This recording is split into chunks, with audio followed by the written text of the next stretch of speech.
दोस्तों आज के हमारे इस वीडियो का टॉपिक है फ्यूज सिलेक्शन के ऊपर कि हमारी इंडस्ट्री के अंदर हम जो एसी सर्किट या फिर डीसी सर्किट के अंदर जो फ्यूज उपयोग में लेते हैं उसको हम कैसे सेलेक्ट करेंगे। दोस्तों ध्यान रखिएगा क्योंकि हम जब फ्यूज इस्तेमाल करते हैं तो फ्यूज के अलग अलग टाइप्स भी आते हैं, जो कि आते हैं सीसी टाइप के भी आते हैं, टी टाइप के, एच टाइप के, आपने देखे होंगे उस पर उसकी क्लास लिखी होती है। दोस्तों इसके ऊपर हम अलग वीडियो बना देंगे, अगर आपकी डिमांड रहेगी तो आप कमेंट बॉक्स में कमेंट करके बताइएगा, मैं इनके ऊपर भी अलग वीडियो बना दूंगा। तो दोस्तों अभी हम बात करें कि आखिर फ्यूज को कैसे सेलेक्ट करते हैं एसी सिस्टम और डीसी सिस्टम के अंदर। तो दोस्तों देखो काफी सिंपल होता है, सिर्फ मात्र 2 मिनट का ये वीडियो होने वाला है। देखिए दोस्तों कोई भी फ्यूज होता है तो उस फ्यूज को हम सेलेक्ट करते हैं। तो फ्यूज हम किस लिए लगाते हैं? फ्यूज हम दो चीजों के लिए लगाते हैं। एक होता है फ्यूज हमको प्रोटेक्शन देता है ओवरलोड पे, और एक फ्यूज देता है हमको शॉर्ट सर्किट पे। जो ये दोनों प्रोटेक्शन हमको एमसीबी पे भी मिलती है। पर दोस्तों क्या होता है, हम अभी भी हमारे सर्किट के अंदर फ्यूज का इस्तेमाल जरूर करते हैं। जहां पे हम एमपीसीबी को लगाते हैं, हम वहां पे फ्यूज को लगाने की हमको आवश्यकता नहीं पड़ती है। या फिर ऐसे कोई बड़ी मोटर को जहां पे चला रहे हैं तो हम वहां पे अभी भी फ्यूज को प्रेफर करते हैं, है ना। तो दोस्तों अभी हम फ्यूज को कैसे सेलेक्ट करें एसी सिस्टम और डीसी सिस्टम के अंदर भी। तो दोस्तों देखो एसी और डीसी में कोई ज़्यादा फर्क नहीं है, सिर्फ आपको इतना पता होना चाहिए क्योंकि हमको ये पता है कि एसी के अंदर हमारा क्या होता है, पावर फैक्टर इंक्लूड होता है, तो हमको पावर फैक्टर भी इंक्लूड करना है। तो दोस्तों फॉर्मूले की बात कर लेते हैं, आखिर फ्यूज रेटिंग का फॉर्मूला क्या होता है। ठीक है, फ्यूज रेटिंग का फॉर्मूला। तो दोस्तों पहले डीसी सिस्टम की बात कर लेते हैं, डीसी सिस्टम की फॉर्मूले की। तो दोस्तों देखो फ्यूज रेटिंग का जो फॉर्मूला होता है वो काफ़ी सिंपल होता है। वो होता है दोस्तों ऊपर आपको पावर रखनी है और नीचे डिवाइड कर देना है वोल्टेज का और मल्टीप्लाई करना है 1.25 का। ठीक है, अब दोस्तों ये सब बता दूं आपको कैसे क्या आएगा। पावर जो है हमेशा वाट में लिखनी है आपको, है ना, वाट में, क्योंकि आपको पता है कोई भी हमारे जो इलेक्ट्रिकल के फॉर्मूले होते हैं उसके अंदर हम सभी के अंदर जो पावर होती है हमेशा वाट में आती है। इसके अलावा दोस्तों नीचे जो वोल्टेज है वो वोल्टेज हमको रखना है और यहाँ पे लिखना है हमको 1.25 से मल्टीप्लाई करना है। ये जो 1.25 से मल्टीप्लाई कर रहे हैं ये हम कर रहे हैं दोस्तों सेफ्टी फैक्टर के हिसाब से। ठीक है, हमारी जो इलेक्ट्रिकल थ्योरी कहती है अगर आप कोई भी ओवरलोड का प्रोटेक्शन लगा रहे हैं तो ओवरलोड प्रोटेक्शन के लिए आपको हमेशा 1.25 सेफ्टी फैक्टर के हिसाब से लेके चलना है। तो हमारी जो फ्यूज होते हैं ये फ्यूज भी हमको ओवरलोड से प्रोटेक्शन देते हैं। तो इसका जो फॉर्मूला बनता है वो यही बनता है, power divide by voltage into 1.25 for safety factor. दोस्तों ये डीसी का फॉर्मूला है। अब एसी की बात कर लेते हैं और एसी में हम निकाल के भी देख लेते हैं कि फ्यूज को कैसे निकालेंगे। तो देखो एसी सिस्टम के अंदर सेम का सेम फॉर्मूला रहेगा, पावर जो रहेगी वाट में रहेगी, नीचे जो होएगा वो वोल्टेज आएगा। ठीक है, वोल्टेज और साथ में यहाँ पे पावर फैक्टर मल्टीप्लाई होगा और साथ में दोस्तों ये 1.25 का 1.25 रहेगा सेफ्टी फैक्टर। अब दोस्तों इसमें एक ध्यान रखिएगा, अगर अभी ये फॉर्मूला मेरा सिंगल फेज एसी सिस्टम में काम करेगा।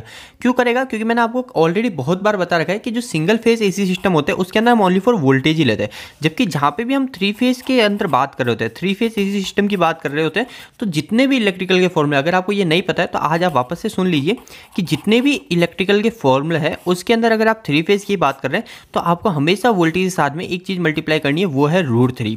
ठीक है, √3 into voltage into power factor और मल्टीप्लाई बाय करना हमको 1.25 फॉर सेफ्टी फैक्टर। अब दोस्तों देखिए ये √3 क्या है, ये √3 होता है 1.732। अभी जैसे मैं एक एग्जांपल लेके हम इसको क्लियर कर लेते हैं।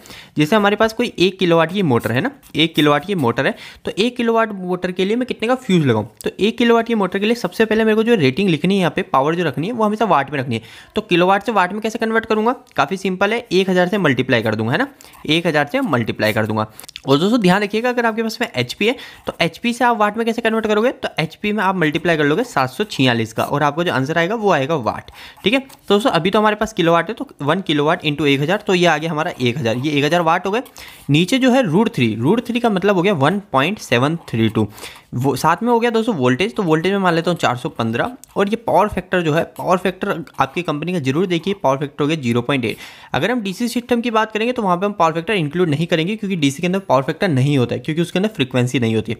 और सेफ्टी फैक्टर हो गया हमारा 1.25। दोस्तों इसमें एक चीज़ ध्यान रखिएगा, अगर यही चीज़ मैं सिंगल फेज की बात कर रहा होता, अगर यहाँ पे मैं 3 फेज इसको समझ लेता हूँ, 3 फेज सिस्टम है और ये है मेरा सिंगल फेज सिस्टम, तो सिंगल फेज सिस्टम के अंदर क्या हो जाता, 1000 पावर आ जाती, वाट आ जाता और नीचे आ जाता दोस्तों डायरेक्ट वोल्टेज आ जाता। ठीक है, सिंगल फेज का अगर वोल्टेज मेरा 220 है तो मैं यहाँ 220 लिख लूंगा, पावर फैक्टर उसके अंदर देख लूंगा 0.8 तो 0.8 और इंटू 1.25। इसके अंदर जो है वो √3 की वैल्यू नहीं लिखूंगा क्योंकि ये सिंगल फेज है, इसमें 1.73 टू √3 की वैल्यू आ गई। अब दोस्तों इसको सॉल्व कर लूंगा और दोस्तों इसको जो सॉल्व करने के बाद जो मेरा आंसर आ जाएगा वो आ जाएगा मेरे फ्यूज कैपेसिटी के ऊपर कि मेरे को आखिर फ्यूज कितने का लगाना है। तो दोस्तों मैं इस वीडियो को ज़्यादा लंबा नहीं करना चाहता हूँ, आप इसको सॉल्व करके आंसर निकाल लीजिएगा। दोस्तों आपको इस वीडियो के अंदर एक और चीज़ बताऊँ, अगर इसके अंदर दोस्तों फ्यूज अलग अलग कैपेसिटी का आता है, जैसे मैंने आपको बताया ये तो फ्यूज के टाइप्स थे, पर दोस्तों इसके अलावा भी क्या फ्यूज अलग अलग आता है। जैसे इंडक्टिव लोड पे अलग लगता है, और रजिस्टिव लोड पे अलग लगता है। फ्यूज का दो टाइप्स के आते हैं, एक आता है हमारा time delay fuse. Time delay fuse जो होता है ना दोस्तों, वो थोड़ा समय लेके जलता है। जैसे अगर वो 2 एम्पियर का फ्यूज, अगर उसमें 2 एम्पियर ज़्यादा फ्लो होगा तो वो हैंड टू हैंड ट्रिप नहीं करेगा, हैंड टू हैंड नहीं जलेगा, पर वो कुछ समय के बाद जलेगा, तो उसको बोलते हैं दोस्तों टाइम डिले फ्यूज। इसके अलावा दोस्तों एक और जो फ्यूज आता है वो होता है फास्ट एक्टिंग फ्यूज।